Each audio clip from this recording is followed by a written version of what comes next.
ఇప్పుడు మనం చూస్తున్న సాయిబాబా విగ్రహం బీపీ నగర్లోని కొండమడుగు అనే విలేజ్లో ఉంది. ఇది ఎంతో ప్రశాంతమైన వాతావరణంలో చుట్టూ పొలాల మధ్య ఎంతో సుందరంగా రూపొందించబడింది. ఇంత పెద్ద సాయిబాబా విగ్రహం ఈ ఏరియాలో ఉందా అంటే నమ్మలేరు, అంత పెద్దగా ఉంది విగ్రహం. అయితే మొత్తం 105 అడుగులతో ఈ సాయిబాబా విగ్రహాన్ని రూపొందించారు. నేల నుండి చూసుకుంటే 151 అడుగు ఉంటుంది. ఈ లోపల టెంపుల్ కూడా చాలా విశాలంగా ఎంతో ప్రశాంతంగా ఉంటుంది వాతావరణం. ఇక్కడ పూజలు కూడా ఉన్నారు. మనకి అర్చన చేసి కాసేపు బాబావి మనకి చదివిస్తారు. హారతి ఇచ్చేప్పుడు పాట కూడా పాటిస్తారు. ఇంకా బాబా విగ్రహం అయితే ఒక రథం మీద ఊరేగుతున్నట్టు ఉంటుంది. ఇంకా చుట్టూ మనకి బాబా వివిధ రూపాల్లో కనిపిస్తారు.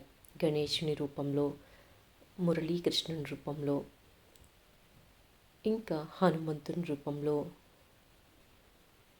అటు సైడు హనుమంతుని రూపము అన్నీ ఉన్నాయి.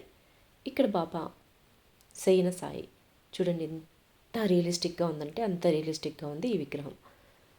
సేమ్ మనిషి ఫింగర్స్ ఎలా ఉంటాయి అలా పెట్టారు. ఎంత బాగా పెట్టారంటే అంత బాగా పెట్టారు. ఇది హనుమంతుని రూపంలో ఉంది సాయిబాబా విగ్రహం.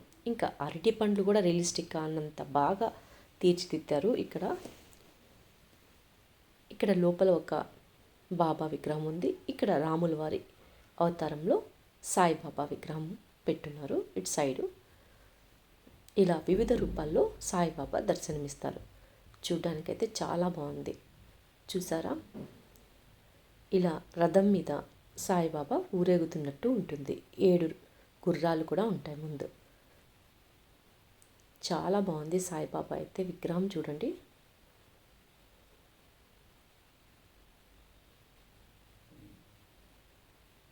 ఈ మందిరం కూడా చాలా ప్రశాంతమైన వాతావరణంలో ఉంది. ఇంకా ఎంటర్ అవుతూనే అటు ఇటు ఇలా చామంతి చెట్లు పెట్టారు, చాలా బాగున్నాయి. ఇక్కడ బాబా పాదాలు పెట్టున్నారు. ఇవి కూడా చాలా పెద్దగా ఉన్నాయి. బాబా పాదాలు కూడా చాలా పెద్దగా ఏర్పాటు చేయడం జరిగింది. ఇన్ని స్టెప్స్ ఎక్కి మనం పైకి వెళ్ళి బాబాని చూడొచ్చు. బాబాని కూర్చోబెట్టారు. ఇంకా పైన డోల్ లాంటి దాని మీద బాబాని కూర్చోబెట్టారు. ఇంకా పైన అయితే పెద్ద విగ్రహం ఉంది. ఈ విగ్రహం లోటస్ పైన ఏర్పాటు చేశారు. చాలా బాగుంది. ఎంత రియలిస్టిక్గా ఉందంటే అది కూడా చిన్న చిన్న టెక్చర్స్ కూడా మనం చూడొచ్చు.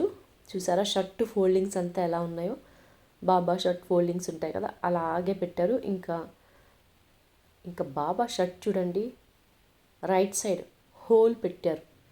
బాబా షర్ట్ మనకి సినిమాల్లో చూపిస్తారు కదా, కొన్ని చినిగిపోయినట్లు అలా ఉంటాయి కదా, ఆ టైప్లో అలా హోల్ కూడా పెట్టారు. ఎంతో రియలిస్టిక్గా దీన్ని తీర్చిదిద్దారు. ఇంకా చుట్టూ ఈ టెంపుల్ చుట్టూ చెట్లు ఉంటాయి. ఇక్కడ అన్ని వివిధ పండ్లు, కూరగాయలు అన్నీ కాస్తుంటాయి. అవన్నీ వాళ్ళు అన్నదానంలో యూజ్ చేస్తారంట. ఇలా బాబా టెంపుల్కి కింద మనకి తులసి వనం కూడా పెంచుతున్నారు. పక్కనే అన్నదాన సత్రం కూడా ఉంది.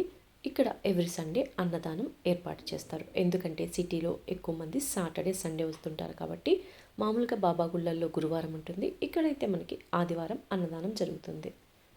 మనకి గాలి వెలుతురు బాగా రావడానికి ఎన్ని విండోస్ పెట్టారు చూడండి హాల్కి.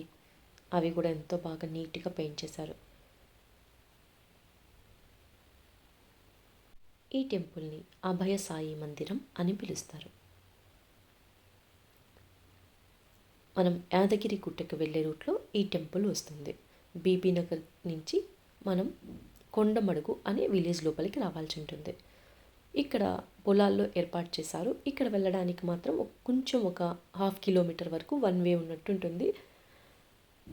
కారులో పోవాలంటే కొంచెం అది మనకి ఎదురుగా ఏ కారు రాకుండా ఉంటే కానీ ఓకే, లేకపోతే ఏమన్నా కొంచెం కష్టం అనిపిస్తుంది.